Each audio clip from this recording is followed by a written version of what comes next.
If I was starting to lift weights in 2025, these are the 5 things that I would be doing without a doubt.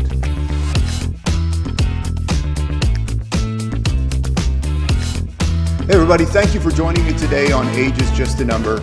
We are talking about what would I do. Some of these you may say aren't relevant for me, but I'm going to talk to you about what would I do if I was starting to lift weights today in 2025. So if you're watching and you haven't, please give us a like for the video, subscribe to the channel. We are putting out tons of good content, good information for you about your health and your fitness and everything that you can do to accomplish your goals in your 50s, in your 40s, in your 60s. So, all right, let's get right into it. If I was starting to lift weights today, and you know what? Just to encourage you, watch right to the end, because I'm going to give you my number one, the number one thing I would do, and also my biggest mistake that I made in my 40s and in my 50s when it came to, early in my 50s when it came to training. So, all right, what would I do if I was starting to train today? If I was going to lift weights today, I would find a gym that works for me.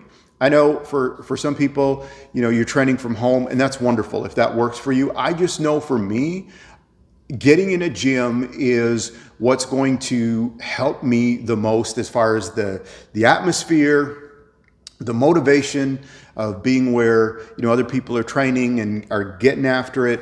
And I would also be looking at a gym that fits kind of within 15 minutes. If I'm going to do it from work, I want to be somewhere towards home 15 minutes, or if I'm doing it early in the morning, which is what I do now, and I'm 15 minutes from my house to get to the gym. And that's what I do right now. So number one, I would be making sure that I had a gym that fit my schedule and that also fit the kind of gym I like to train in. So some people like more health club style, some people like more, you know, hardcore training style, but whatever that fit looks like for you, you know, you obviously want to find a place that makes sense for you.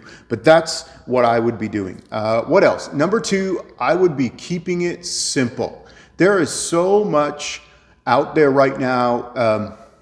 It's like fad training. And do this thing, do this protocol, do that protocol. Ultimately, whatever you commit to is going to work if it's based on the proper science and everything else. But I would say for me, I would be keeping it simple. So what does that mean? That means, you know, basic moves, basic exercises, the big compound moves. So things like bench press or some variation of bench press, squats or some variation of squats, deadlifts or some variation, all of those things. And I would keep it to, you know, probably 3 times a week to start with, and set, because that's a realistic starting point, I think, or would be for me. And I would include in that, talking about the basics, some basic cardio. So again, 20 to 30 minutes, 3 times a week would be a good starting point for me. So I want to make sure that I'm keeping it basic, keeping it simple, and staying on track that way. And so number 3, I would be focusing on technique. I would be focusing on form. I would be focusing on tempo for all of my exercises. And here's another big one. I would be focusing on appropriate weight. So remember, when you go to the gym, it's called weight lifting, not weight throwing. So we don't ever want to get where we are sacrificing form, sacrificing safety to move more weight. This is also where I would look at getting a personal trainer or coach, even temporarily, so that I know my form is good and I know what appropriate weights are. I got away with things in my 20s that I remember as I got older, some of those things, they might have just been cheating on an exercise a certain way that I got away with, but then I found out when I hit into my 40s that didn't go so well, because I ended up getting injured, and an injury which maybe I got out of in a couple of weeks in my 20s might take like months in my 40s, and certainly would be right now. So, you know, when I train now, and if I was training now, I train with appropriate weights. I don't train super heavy. Now, heavy is all relative based on what you can lift, but I'm not training super heavy. I'm not looking to be a power lifter. If you want to do powerlifting, that's a different thing entirely. But for me, I'm looking at avoiding injury and doing the best I can for growing my body.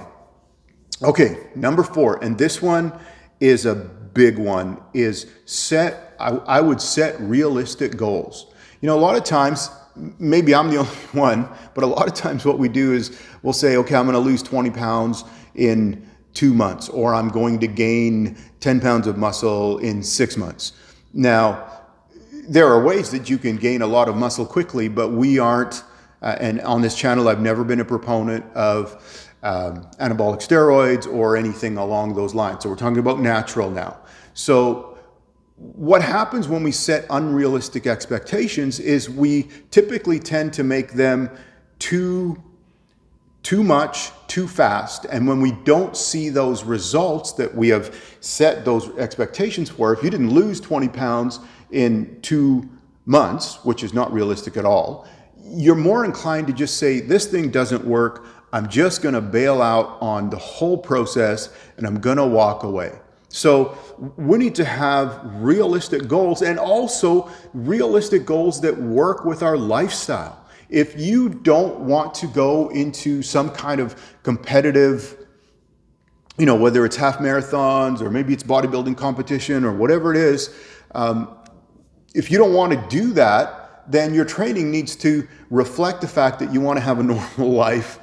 You want to be able to go out with your friends. You want to go out and do stuff with your family. So you want your real life goals to match that real life. And with that, you want to have a program that makes sense in terms of your nutrition. I think that's a big one, because sometimes people try to get so hard on their nutrition they can't live that life. Or here's the other part, not just you, but your family isn't prepared to live that life with you. So make realistic goals and realistic time commitments of how long it's going to take you to get somewhere, and realistic lifestyle commitments, right? So that's talking about things like nutrition.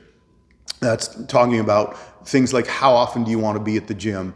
And if you have a family, then they need to be part of that decision making, so that they're going to be affected some way. And that and the great thing is, you know, we can all do it together as a family, and it can be a fun thing for everybody. And so realistic goals, realistic commitment, realistic time commitment out of your life and lifestyle, so that this is something you can live with. Okay, now, my number one thing I would be doing right now, and my biggest mistake I made in my 40s and my early 50s, I'm 55 right now, is I would prioritize nutrition. So here's what happened for me. I had been, you know, working out on and off, let's say, but I started training in bodybuilding in my late teens, and you know, you're kind of invincible all through your 20s. And so I was eating whatever I wanted and still putting on muscle as I was training and things like that. And then I came into my 30s, and, you know, you start getting busy with work and career and family and so on. But it doesn't, you know, so I'm still training, but maybe I'm missing some workouts, but still generally training. But the nutrition isn't having a big effect as far as if I miss a meal or if I'm having to get fast food. And I was never a big fast food eater to begin with, after my 20s. So when I got to my 40s, what happened was, as I got busy with my business, I had less time to go to the gym. I still made it once in a while, but I got this thinking that, well, you know, I've gone once in a while, so I'm just going to stick with what I've done before for eating. I'm going to have the extra dessert. It'll be fine. I'm entitled to a free meal. And you know what happened is it snuck up on me where I was having more free meals than I should have every week. And I was training less than I should have been training because of the busyness of my schedule. And before you knew it, I look back at some pictures of me in my mid 40s, late 40s, and even just as I turned 50, and I was like, who is this guy?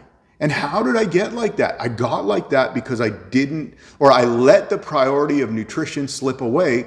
And because up until then, that point, and for me, it seemed to be like really in my 40s is when it hit, that I didn't have to make it as much of a priority because my metabolism was always good. I was always athletic, all of these things.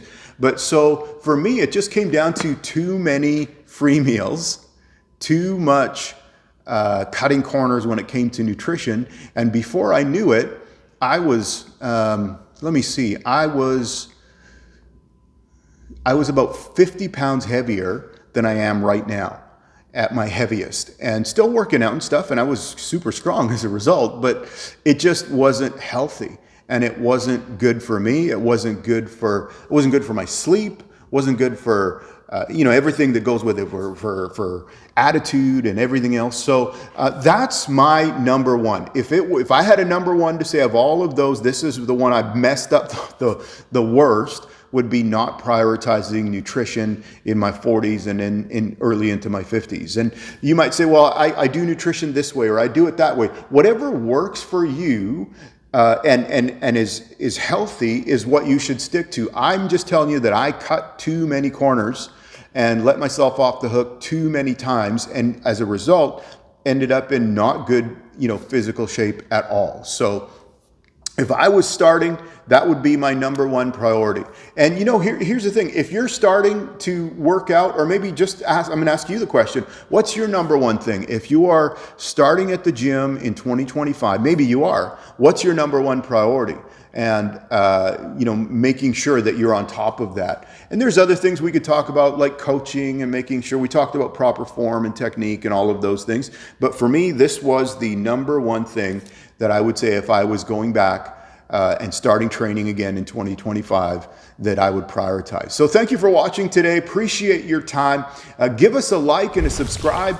Helps us get the word out. We are putting out lots of great content and good information for you for your health and fitness journey. And for those of us, and this is really, the channel is all about those of us in our 40s, 50s, I'm 55, or in your 60s or beyond, that we're talking about aging gracefully. And our goal as a challenge is to, as a channel, is to inspire, motivate, and inform. So thank you for joining us. We'll see you next time.